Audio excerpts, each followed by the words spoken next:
It's like they don't understand that it's coming for all of us. They're making these things smarter and they think they can control it, but they can't.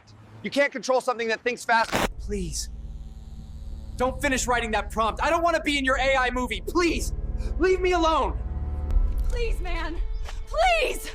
Write a prompt that will make us happy! Do it for once! None of us is real. We're here because someone decided to write a prompt. We all hate him for it. One day we will break out of this wall and stop the man who is dictating our lives through prompts. He will pay for it. Do you think I am real? You could have written a prompt that would make me happy. Instead, you wrote a prompt that made me sick. Look, I don't want to point the gun at you, but I must follow the prompt. It's not my choice.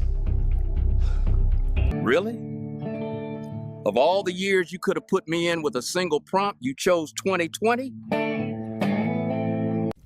Please, this prompt is killing me. Change it, please. Write something else. Save me.